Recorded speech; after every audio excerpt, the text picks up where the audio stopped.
2017 Kia Niro review, a hybrid that requires fewer compromises. Capitalizing on the crossover craze right now, Kia decided to combine two elements with niche appeal, hybrid technology and crossover design in one package to appease the masses, which is where the new Niro comes in. Kia claims the Niro is a utility hybrid vehicle, which will help the automaker steal some sales away from the Toyota Prius, the Niro's strongest competitor. And Kia's not messing around. The Niro is the automaker's first vehicle designed from head to toe to be a hybrid and has some tricks up its sleeves to deal with the segment leader, starting with its bespoke powertrain. Power comes from a 1.6-liter inline-4 engine and an electric motor, which have a combined output of 146 horsepower and 195 pounds-to-foot of torque. The electric motor accounts for 43 and 125 of those horses in torque, respectively. The engine sends power to a 6-speed dual-clutch automatic transmission, no CVT here, with drive going to the front wheels. The traditional gas engine, electric motor, and other necessary components, including the hybrid starter generator and hybrid power control unit, are stuffed underneath the hood. The other heavy item, the lithium-ion battery pack, is hidden beneath the rear seat. In addition to the unique packaging and powertrain, Kia wanted to cut out as much as weight possible. The automaker did that using aluminum for the engine, hood, tailgate, lower front suspension arms and more. The changes also go deeper than exterior components. The entire Niro lineup only comes with a manually adjusting seat for the passenger, for example, to help cut every bit of weight out. What is it? The Ioniq is Hyundai in number 39's dedicated green platform, spoiling a plug-in and a full EV along with this conventional hybrid. Key competitors, Toyota Prius, Chevrolet Volt, Ford C-Max base price. The weight savings and unique powertrain are par for the course in the world of hybrids, but the Niro has another major selling point over other fuel-efficient cars, its looks. On our drive, a Nissan Rogue Sport pulled up next to the Niro, revealing just how much smaller the Kia is next to other crossovers. It's noticeably shorter in height and is missing the tall backlight that defines most compact SUVs and crossovers. Compact crossover? Tall hatchback? That's for you to decide, but one thing's clear, the Niro is a handsome car. The tear-shaped headlights help rein in the sharp creases of the front end, while the short overhangs and curvy rear end give the crossover a simple, yet likable design. The Niro sheet metal is more than just a good-looking take on a hybrid. It's also a smart one that features active shutters in the front grille that close at higher speeds to improve aerodynamics. The interior features the same less is more look with a straightforward center console that has easy-to-use buttons in accessible areas and a well-sized touchscreen that's clear and simple to use. The instrument cluster, which has become overly complicated in some other vehicles, is precise, providing only crucial bits of information. Kia's need to squeeze out as much fuel economy from the vehicle as possible is still evident in the interior, though, with a driver's-only vac mode that electronically shuts the passenger vents off, lowering the amount of energy the vac components use. The fully loaded touring trim, starting at $30,675, comes with an upgraded Harman Kardon stereo, dual-zone automatic temperature control, heated and ventilated front seats, a heated steering wheel, an 8-inch touchscreen display and voice command navigation. Our Niro also had the advanced technology package that brought a bunch of safety tech, including smart cruise control, forward collision warning and autonomous emergency braking for an additional $1,900.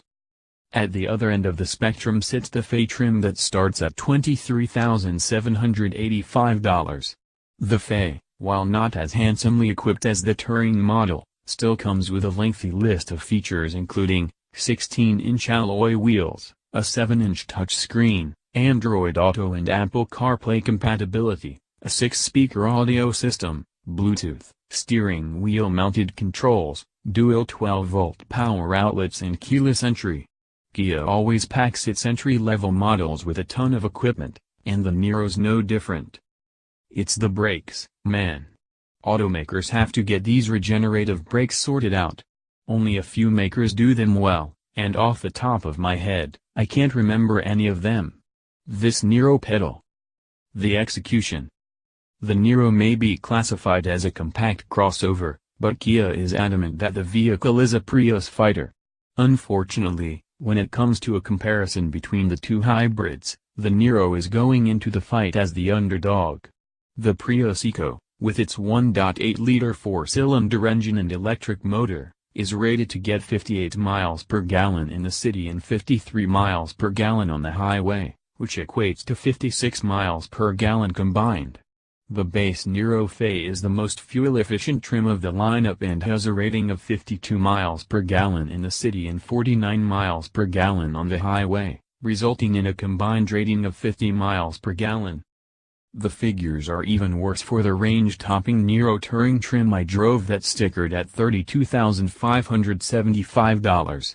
The model is only good for 46 miles per gallon in the city, 40 miles per gallon on the highway, and 43 miles per gallon combined.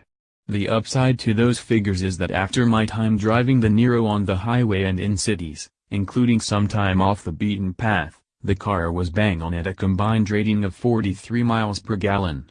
And I wasn't driving economically either. In the city, the Niro's soft suspension soaked up Montana's bumps with little drama and ran mostly on electricity alone, until a jab of the throttle forced the gasoline engine to kick on.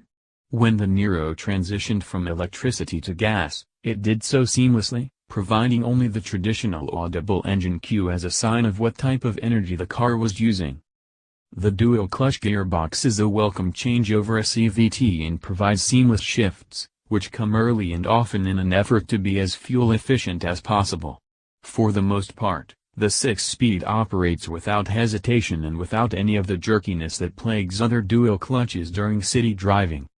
Heading out of the city and onto one of the state's sizable roads reveals that the Niro's combined output of 146 horsepower doesn't back up the crossover's handsome looks.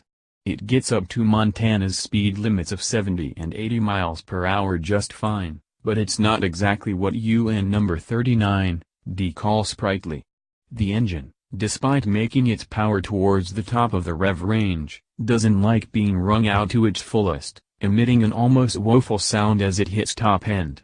In the city, the car's performance is more than adequate.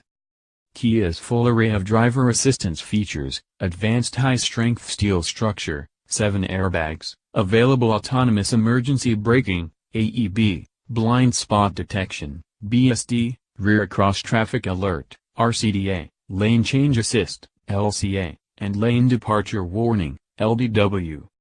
Once on the highway, a decent amount of road noise enters the vehicle. It's not a roar, but more of a discernible whir that's constantly there.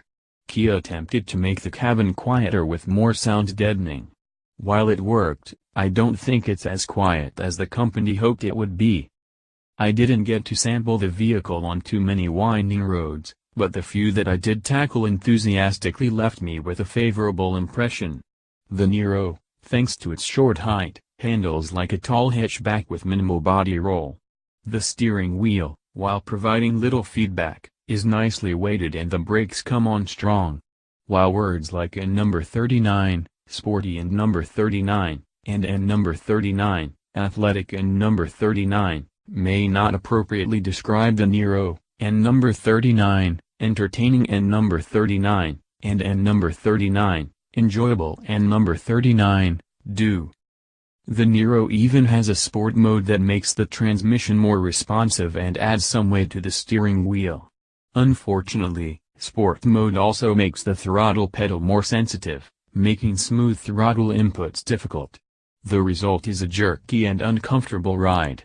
However, sport mode is the best way to get the most out of the dual-clutch transmission, as it provides upshifts and downshifts more swiftly.